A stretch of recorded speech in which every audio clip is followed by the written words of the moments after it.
That's too much, man. I wash myself with a rag on a stick. It's too much. All right, but no, what I'm saying is, in this particular instance, right, you've got a bunch of players, a bunch of fans, forgive me, who are there being racist. They don't think they are, cool, whatever, but they're being racist, right? And the players, particularly, I would assume, particularly, and maybe I'm being racist there, but I would assume particularly the ethnic minority players will have noticed that I'm being booed while I'm making a statement about my life mattering, right, or the lives of my brothers and sisters mattering. And I'm being booed by the same fans who are going to cheer me if I score. Yep. The same ones. It was Dave over there, all the top over there. Dave. I'm sure that there are some people that recognize that complexity, but you would be surprised. There's a lot of people. I used to always think people understood America in terms of, you know, the hypocrisy, the lies, the whatever. And I always was blown away when I would meet other people of color who it's just like cannot comprehend. Just have no idea and what you're talking about. Ask me why I hated. If you hate America so much, why are you living here? Why didn't you leave? Like other Black and brown people would say this. A lot of Latinos said this to me, and I'm just like, do you know your history at all? Yeah, no, I'm with you. I've met. I know a lot of these people. Yeah, I know a lot of these people. So I wouldn't be surprised if there's a lot of players who don't. There's a name for them. It's Philip from Sandbach. Philip from Sandbach. Sandbach. Yes. Hey, you have to tell the story of this. No, we've done this. All right, so Philip from Sandbach. Okay. I think we've done it, but Philip from Sandbach is the dude who called into LBC one time and told who was it, James O'Brien, about how he was pro-Brexit and the danger. Philip from Sandbach is an Indian East African Indian. That's it. He's so an East I would African just say Indian. Something that those. Sorry, I'm gonna be a little bit. They're some of the worst. In terms the of Indians racist? From East Africa. In terms of internalizing their self-hate and their hatred for everyone else that's not white, their desire to just like be as white as possible, they have internalized it like I cannot even. Well, Philip from Sandbach would agree with you. And Philip from Sandbach. You remember what he said about where? Cesspits. Yeah. Yes. He called them ethnic minority cesspits, and then he went on to say that, you know, I live in Sandbach, which is a white area. No, it's 99% white. I've chosen to assimilate and to behave accordingly. I'm an assimilationist. Some of us have chosen to assimilate. God, We don't live in cesspits.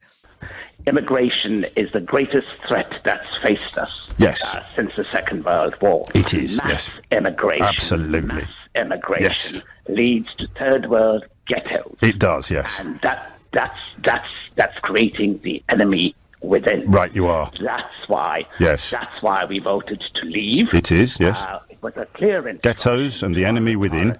Yes.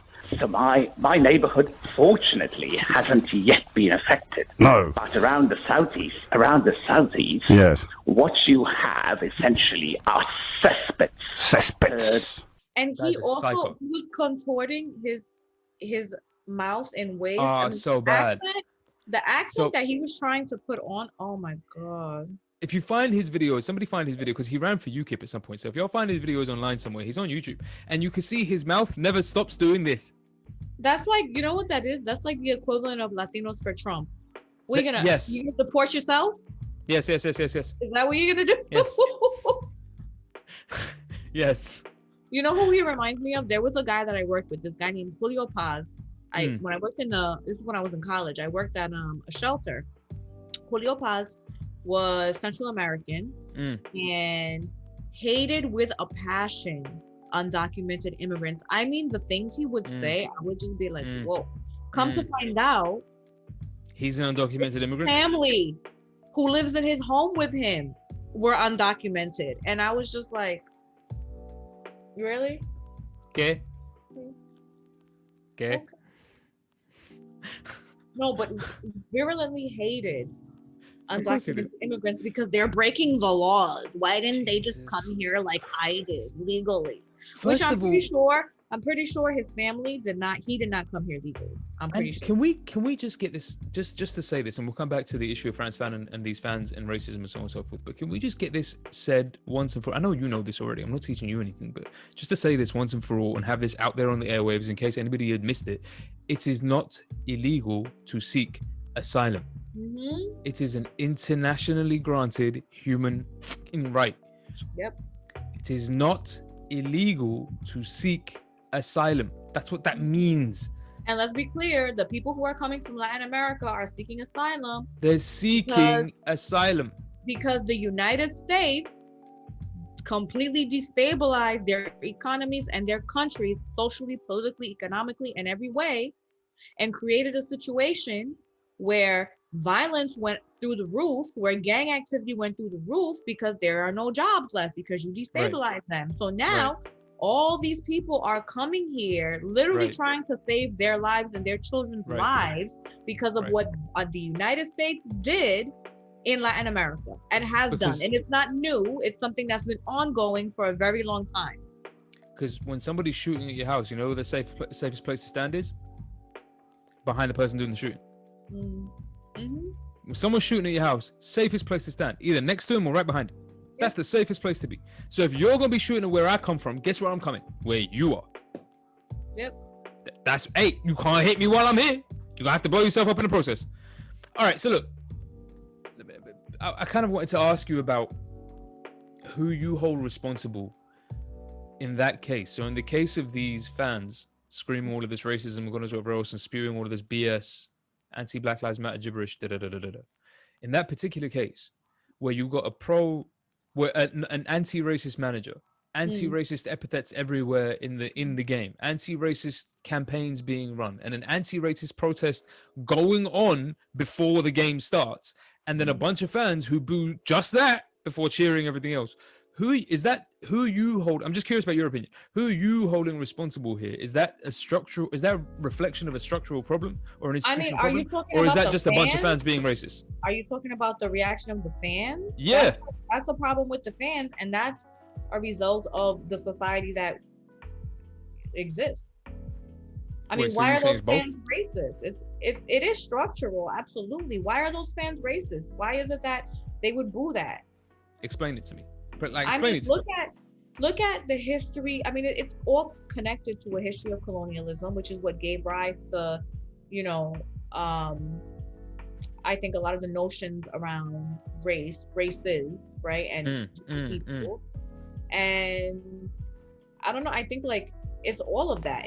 So if colonialism never happened, right, would those people have this level of virulent racism? I don't know. I just got a flash. As soon as you said if colonialism never happened, I just got a flash to that Dead Prez video. I don't know. You remember that Dead Prez, the Hell Yeah video?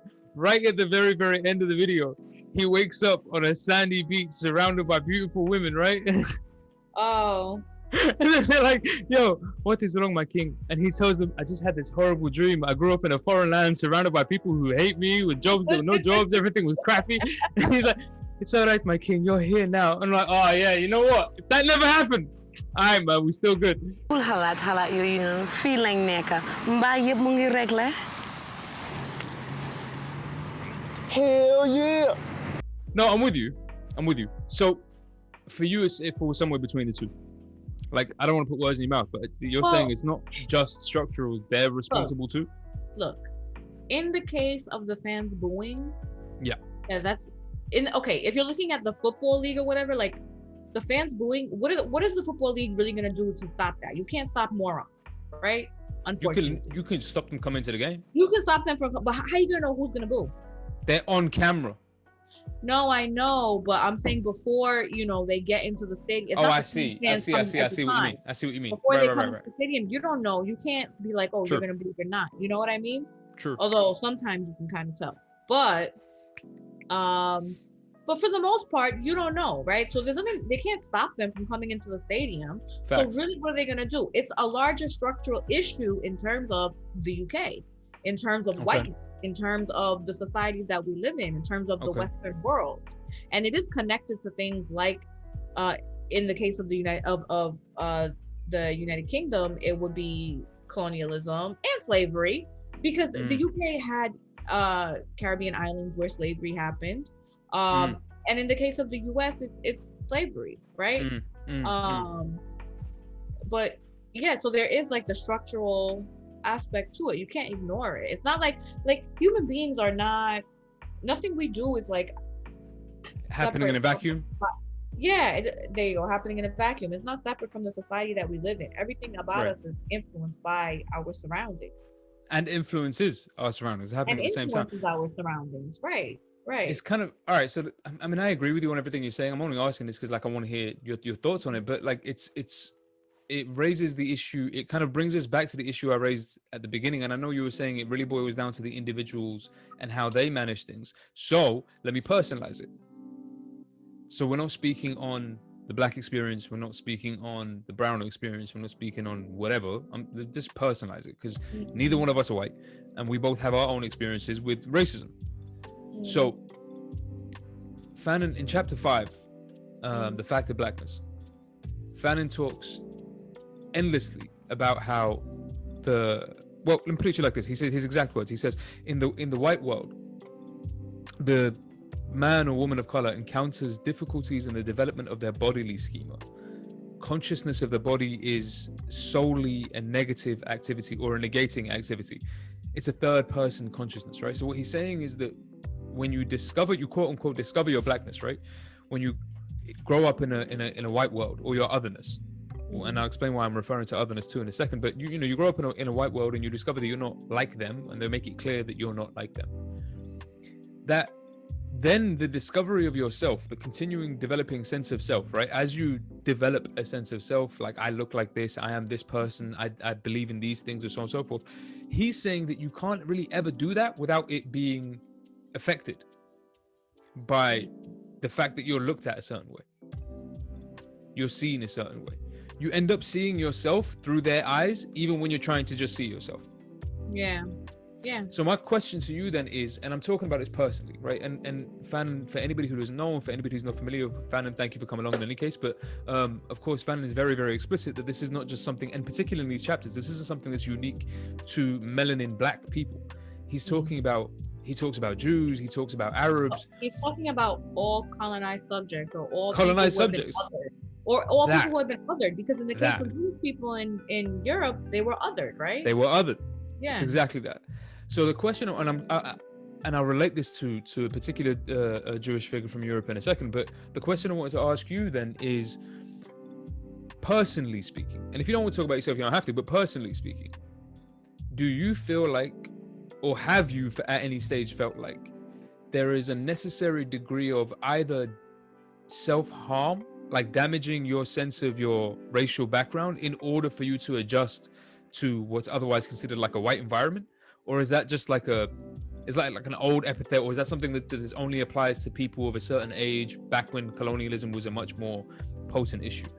I think that I think I've experienced it. Tell me. Well, I think it started when I was a kid, really. I remember when I was young, I used to think I was really, really ugly because my nose was too big, because of the way my lips were shaped, because I didn't have blonde hair. To me, when I was a kid, I thought blonde hair meant pretty. Because that's what I you know who I always used to think about? Madonna. For some reason, I really liked Madonna when I was a kid, and she was blonde, and I always associated beauty with being white and blonde. And because I wasn't that, I really, really, really, for a very long time, thought I was very ugly. See, this is what he's talking about, seeing yourself from the third person. Yeah. No, I thought I was very, very ugly. And I remember there was this one white kid in my neighborhood. His name was Kyle, and his family was very racist. They were poor whites, and they got kind of stuff with the rest of us. And his family was really racist, and he was racist. And one day he told me I was ugly because my nose was fat. Wow. And that stayed with me. And I was like, oh my God. And I must have been like, I don't even know, maybe like in the 3rd or 4th grade or something like that. But he told me my nose was fat, and that's what made me ugly. Wow. And I held on to that my whole life. Well, not my whole life, because as I got older, I started liking my nose. I was fine with it. But and it wasn't only that. You know who else used to always make comments? My family. My family. I can So see that from certain members of your family, though. I have an aunt in my family who thinks white people, and she has openly said this, that she wishes she looked like a white person. That white No, people. she didn't. Most She didn't people say did. that. She didn't. did say it. I remember exactly where we were. We were at a cookout. My whole family was there, and she said that, and everyone just stopped and looked at her because we were all just like, what? Yo, you being serious? Out loud. Out loud. Out loud. You know that I had an argument with this woman once. I was probably, I want to say I was like 15 or 16. Right. I had an argument with her because we were arguing. She said you weren't white enough. That white people were better looking than black and brown people. And I was like, that is not true. And we had this argument out. That's cray. And the thing is, so her daughter looks like a white person. Like actually looks like a white person for various reasons that we won't discuss. But she really, you know, when people look at her, they don't think we're related. People are shocked that me and her are related. I would, if I saw the two of you in the same room, I would never have. You would never think that we were related. Never. Her mom. People don't think her mom is her mom, and so she looks nothing like any of us. And when I was having this argument with my aunt, she was like, "So are you saying that my daughter is ugly?" And I was like, "Are you saying I'm ugly?" Yeah, exactly. Like, are you saying you're ugly? Are you saying you're ugly? No, but I think she really does think she's ugly. So you feel like, but would you say that to this day there's a sense of having to? But let's see. Okay, all right. On the one hand, what you're saying is you recognize his description of that kind of personal development, right? And I feel the same way too, for a bunch of reasons. I mean, I'm gorgeous now, so you know we're really good. But you know, in any case, the point is, no, but so I recognize that too. Right. But what I was asking is whether or not you feel like there's been some damage to your brown identity, or you've had to damage in some way, shape, or form your sense of brownness in order for you to adjust to whiteness. Yes. All right. So I have another example of this. Tell me. So, and this has to do with my relationship to Islam, actually. Allahu Akbar. So growing up, I grew up in a really religious home. Yeah. And I went to the masjid and everything, and I was always into religion. Like I was always religious, not to the point where I wore hijab or anything like that, but you know, I always had a practice. I always, when I was younger, I would pray like, you know, every day. Like I had this. When I joined these leftist groups, when I met the leftists, right? So at first, you know, I met these people and I thought they were very weird. So it was like all of these, it was not all white, but majority white people, and they were, you know, leftists, and they shared many of the same politics I had, in the sense that, like, I don't know how to describe it, but we had like similar. They were Marxist. Cool. They were open Marxists, and at the time, I'll be honest with you, the only thing I know about Marxism was Cuba, and I really liked Cuba, and I was like, I love Cuba. I'm Marxist. So I didn't really understand what Marxism was, but I was just happy to meet people. That's amazing, though. No, that was really, for me, like, that's my introduction to Marxism was Cuba, though. That was it, you know, and that's all I knew of it. I didn't know everything. I didn't know anything about. I knew, you know, vaguely stuff about the Soviet Union, but I didn't know anything like about the history. I didn't know any of that. I just knew Cuba. And so when I met these people and they were like, oh, we're you know, Marxist or whatever, we are communist or whatever, I was like, oh, I love Cuba. And so like, I, you know, started doing organizing work with them and being part of their groups or whatever. And I felt strange around them for a long time because I feel like I don't fit with them socially, because I didn't.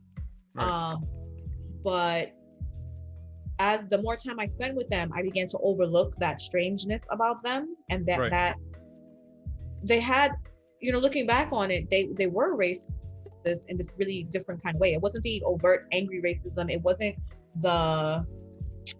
wasn't the even the liberal racism. Is another kind of racism, like a far left racism that I don't really know how to describe. But I experienced that, and I began to separate myself from who I was and how I thought about race, and from Islam as well. It wasn't until I met those people that at one point, it took me time to get there, but there was a point when I started saying, I don't believe in God. I'm an atheist, because I thought that's what you have to say to be a good communist or Marxist. Marxist, Right. you know? There was a time when I started to take on their ideas. So when I first met them, I was really, really into identity politics. And I think it was somewhat detrimental because I had this view that was like only race. I mean, it wasn't only race because I understood poverty too, but I was very like race was always my go-to. Sure. And I think that, you know, you have to be a little more nuanced than that. But in my quest to have nuance, I went all the way to the other side at one point. And I think it really was because I was around these people, honestly. I was really influenced by them. And I didn't realize it. But I ended up going all the way to the other side where I was just like, I became a class reductionist completely. Meaning the only thing I would talk about or care about was class. But that wasn't me. Like that at my core of who I am. And it was the language you'd adopted in order for you to fit into a group. To fit into a group, right. Which was majoritively white. Right. And you felt like that ended up, in order to align with that, you had to separate yourself off or shave yourself off or cut yourself off from those things that would racially designate you as non-white. Right. All right. So here's my point. Kafka, Franz Kafka. You know, I said I was going to mention a European Jew. So Franz Kafka, most of his, let me rephrase that. I'm not going to say most. A lot of his writing is committed to that experience, specifically that experience. Wow. The kind of dislocating experience of having to try to appear to be as European as possible, knowing that you're Jewish. And granted, to some degree or another, that's an easier trick to play than if you happen to be brown or black or whatever else, because I can at least have the same melanin content of these people, similar hair, and therefore kind of like ghost in between, and hopefully they won't notice. To some degree, it amplifies the anxiety, right? Because you feel like it's a secret that you're keeping. So there's a sense in which it will amplify the anxiety and make it feel a lot worse. So I get that. Right? Because there's a sense in which if I'm black or I'm brown, it's on me, right? So for Fanon says at some point, I'm not a slave to the idea of me, I'm a slave to my very appearance. Because it's literally the physical representation of myself in front of white eyes that's seen as a negative or a threat or a problem or what have you. It's just my physical construction. There's very little I can do about that. It's your nose or it's your lips. There's nothing you can do about these things. It's that they appear the way they do is already offensive to somebody. And it's like, okay, so my very presence is already an offense to white eyes, right? And I'm supposed to live with these people. So what do I do here? If my presence is an offense to you. Right. So Kafka says, the analogy he gives is, he says he lived most of his life feeling like he was a fly stuck on flypaper, with half his body stuck on flypaper, right? And what that meant was, with every forward progression, the back half of his body would be torn off that little bit more. It was almost as if he had to leave behind what he thought of as his culture, his heritage, or his people, or his what have you. His Jewishness had to be left behind in order for him to adjust to what it meant to be European, Austrian, white, whatever. And that's the experience that I don't know, I'll put words in my mouth, but I feel like that's the experience you're describing. With the leftist groups, yeah, definitely. That's the experience that I had. And I didn't know it at the time. I didn't realize it at the time. No, sorry. So before we get to like the major question or major issue I wanted us to deal with today with respect to these two chapters, and given what Fanon is saying, hey, I have a question. No, go for it. Are you going to talk about any of your personal experiences with this stuff? Because you keep asking me questions, but you're not talking about yourself. Have you ever experienced this stuff? I'm sure you have. I am an enlightened being. I don't even know what I am. Oh my God. All right. No, I'm joking. No, yeah, of course, facts. I mean, bro, when you're telling me about a kid telling you that your nose is what made you ugly. Yeah. Okay. Let me give you a more recent example, right? So while I was doing my PhD, one of my supervisors told me that my Arabness made me inappropriate for philosophy. Like the fact that I was an Arab made me like less likely to be able to think philosophically. Because you're more what, poetic or something? Poetic, kind of like romantic, you know what I'm saying? And I was like, yes, are women like us? I know yours don't have orgasms and happy marriages, but You yes, know- are women like us? Really funny. That's a very different view of Arabs in the UK than the view here in the US. Why? What's the view of the Arabs in the The US? view of the Arabs in the US, I think, is very. It's not poetic. It's not any. It's those people laugh. They have fun. They enjoy themselves. Do they even have sex? Oh my God! It's the la la la la la. That's the only view of the Arabs. I think there are two views of Arabs in the United States, and I've realized this with Busta Rhymes. You know that Busta Rhymes introduced me to a perspective on Arabs in the United States. Money is it because of that song? Yeah. Because I feel like the United States has you're either a terrorist or you're from Dubai and you have a harem full of women and you own half of New York City. Right. Like those are the two options. And there are movies about this. Have you ever seen a documentary called Real Bad Arabs? No. All right, y'all check it out because it's on YouTube and it's free. So if you want it, like, it's an hour and 10 minutes or an hour and 15 minutes. So finish the seminar for an hour and 15 minutes and then go learn something else. But the point is, it's Real Bad Arabs. Is I think hour and 10 or so long, and it's about this guy. I forgot the name of the author. I want to say his name is Sheehan, but I might be wrong. In any case, the point is he's talking about the history of the representation of Arabs in US cinema. And what he says is that what you find is they fall into one of these two categories. They're either the crazy ass irrational terrorist who's just trying to blow things up because, death to the West, wallah! Or like, just shouting incomprehensible noises, that kind of gibberish, and phlegm and halitosis. It's a lot of that. Or they're the rich Arab with no sense, with more money than sense, has a sick obsession with blonde women, who's here to kind of impregnate as many women as he possibly can, has a harem of women behind him, he owns as much as he could possibly own, he has yachts and throws money around left, right, and center. That. So you're either the oil rich Arab money Arab, or you're the terrorist, God knows whatever else Arab. Those are the two options. And I didn't think when I was young and Busta Rhymes puts that song on, I hadn't realized the Arab money thing was a thing in the United States. And I was like, oh, okay, there's that angle on Arabs too. When we think of Arabs, what do we see? What images come to mind?